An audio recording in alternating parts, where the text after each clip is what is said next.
melancholy dinner in his usual melancholy tavern, and having read all the newspapers and beguiled the rest of the evening with his banker's book, went home to bed. He lived in chambers which had once belonged to his deceased partner. They were a gloomy suite of rooms in a lumbering pile of building up the yard. The building was old enough now, and dreary enough, for nobody lived in it but Scrooge, the other rooms being all let out as offices. Now, it is a fact that there is nothing at all particular about the knocker on the door of his house, except that it was very large.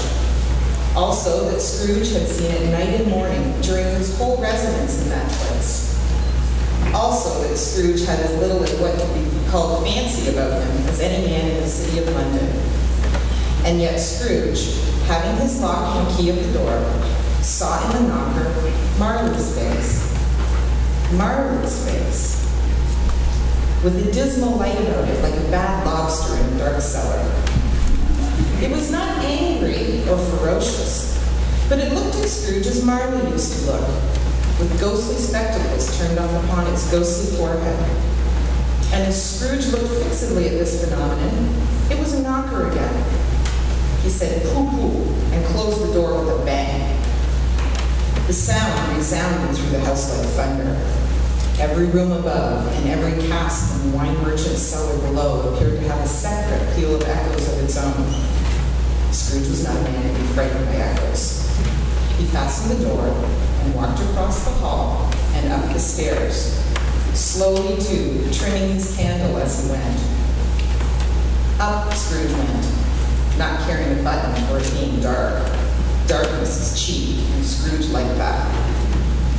But before he shut his heavy door, he walked through his rooms to see that all was right. He had just enough recollection of the face in order to want to do that. Sitting room, bedroom, lumber room, all as they should be. Nobody under the table, nobody under the sofa, a small fire in the grate, spoon and basin ready, and the little saucepan of gruel, for Scrooge had cold in his head, upon the hob.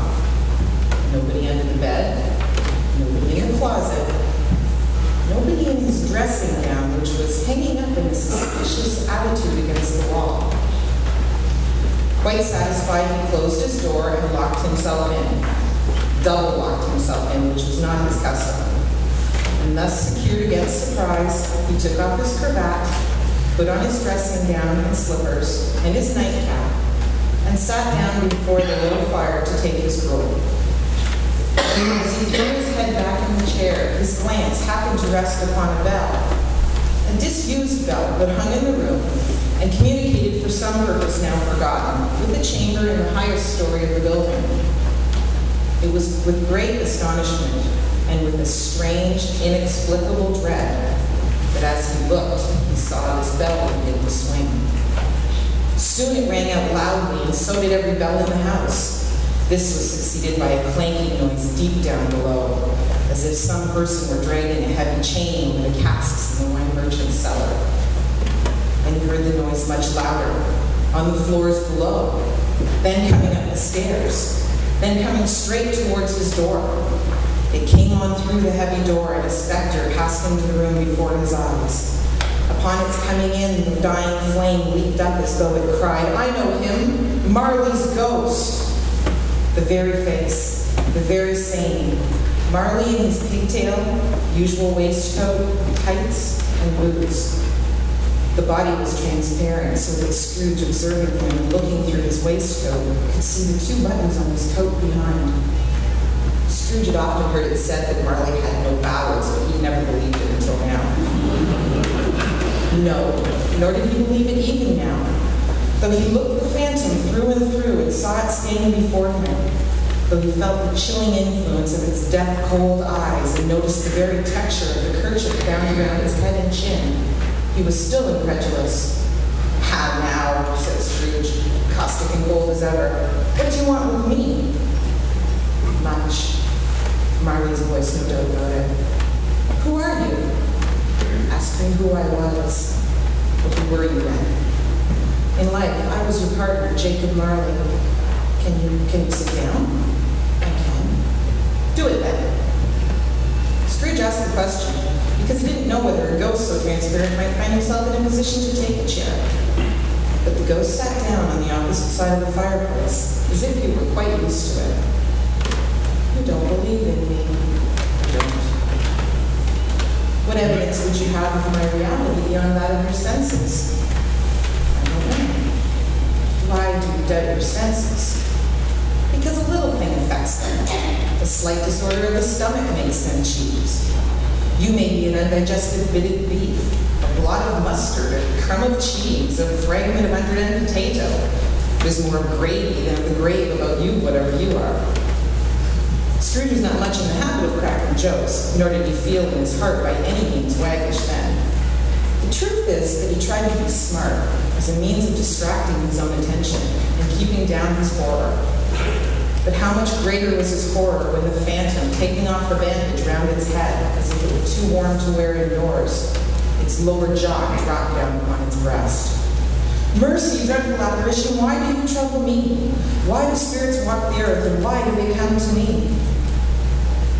It is required of every man that the spirit within him should walk abroad among his fellow men, and travel far and wide. And if that spirit goes not forth in life, it is condemned to do so after death. I cannot tell you all I would. I cannot linger here. But very little more is permitted to me. I cannot rest. I cannot stay.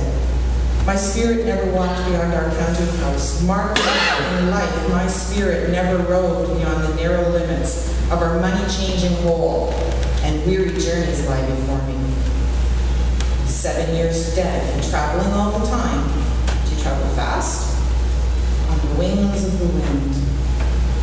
You might have got over a great quantity of ground in 7 years. Oh, blind man, not to know that any spirit working kindly in its little sphere, whatever it may be, will find its mortal life too short for its vast means of usefulness. Not to know that no space of regret can make amends for one life's opportunities misused. Yet I was like this man. I once was like this man. But you were always a good man of business, Jacob, faltered Scrooge, who now began to apply this to himself. Business. Mankind was my business. The common welfare was my business. Charity, mercy, forbearance, benevolence were all my business. The dealings of my trade were but a drop of water in the comprehensive ocean of my business. It held up its chain at arm's length, as if that were the cause of its unavailing grief, and flung it heavily upon the ground again. At this time of the rolling year, I suffer the most. Why did I walk through crowds of fellow beings with my eyes turned down, and never raise them to that blessed star which led the wise men to a poor abode? Were there no poor homes to which its light could have conducted me? Scrooge was very much dismayed to hear the spectre going on at this rate, and began to quake exceedingly. Hear me, my time is nearly gone. I will, but don't be hard on me. Don't be flowery, Jacob, pray. I am here tonight to warn you that you have yet a chance and hope of escaping my fate, a chance and hope of my procuring Ebenezer. You were always a good friend to me, thank you. You will be haunted by 3 spirits. Is that the chance and hope you mentioned, Jacob? I think I'd rather not. Without their visits, you cannot hope to shun the path I tread. Expect the first tomorrow night when the bell tolls 1. Expect the second on the next night at the same hour. The third upon the next night when the last stroke of 12 has ceased to vibrate. Look to see me no more, and look that for your own sake you remember what has passed between us.